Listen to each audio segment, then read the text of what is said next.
So here we are. The end of this campaign is only 11 days away. The CD is being pressed as we speak. How it gets paid for, we'll see. The concert is in a week. But the reason I'm here to talk to you today really is why this whole thing is happening in the first place. Why the campaign, why the CD. And the reason is Dorje. Dorje's one of the humblest guys I ever met, and he won't ask for anything for himself. He just doesn't do that.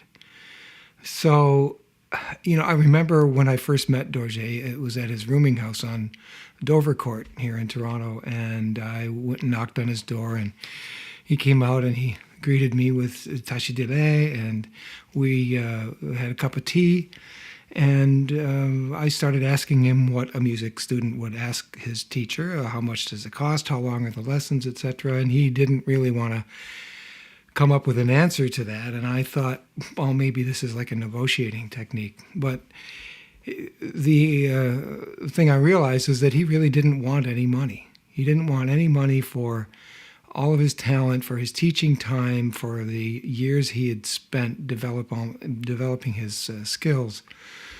And to say that Dorje is not a rich man would be a very large understatement.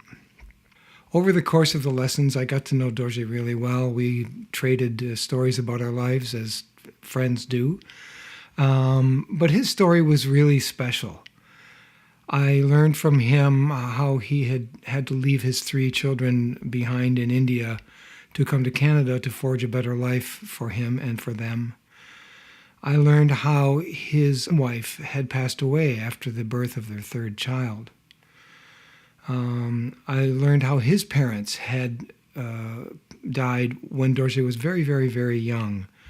They were laborers in India. They were Tibetan refugees, having come across the Himalayas at the time when the Dalai Lama came with thousands of Tibetans fleeing the invasion, the Chinese invasion in 1959.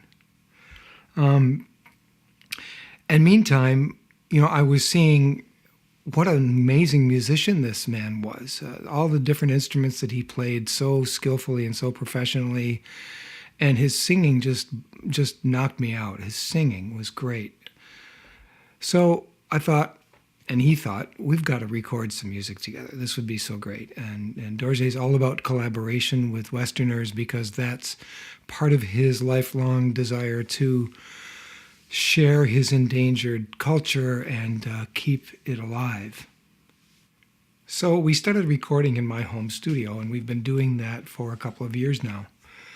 About halfway through, Dorje called me one day and reluctantly told me that he had to go into the hospital for some kind of procedure.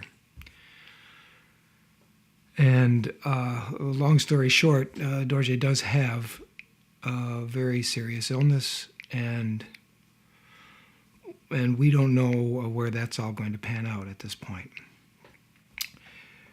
The good news is that a couple of weeks ago, Dorje found out that after 4 years, more than 4 years of waiting and filling out paperwork, he's finally receiving his permanent residence in Canada, and that basically greenlights his children to come here as well. So all these are reasons why this project is happening. I just think it's a great thing to be able to help a man keep his culture vibrant and alive. It's a great thing to just make some music and to help finance a family reuniting here in Canada. In India, you're not a citizen if you're Tibetan there. Your parents could have been born there and you could have been born there, but you still don't get citizenship. Every year, a Tibetan in India has to resubmit their paperwork to reapprove their residence status. Not a very secure way to live. So doing this campaign, I think, is a valuable use of our human existence, as a Buddhist might say. And I hope you think so too. I hope you will contribute generously to this campaign. I hope you will listen to the music on the web. Come out to our concert on Saturday, May the 2nd at Small World Music. Raise your own awareness about Tibet. Any and all of the above would be an extremely generous endeavor on your part, and we would thank you very, very much. Più tale mo so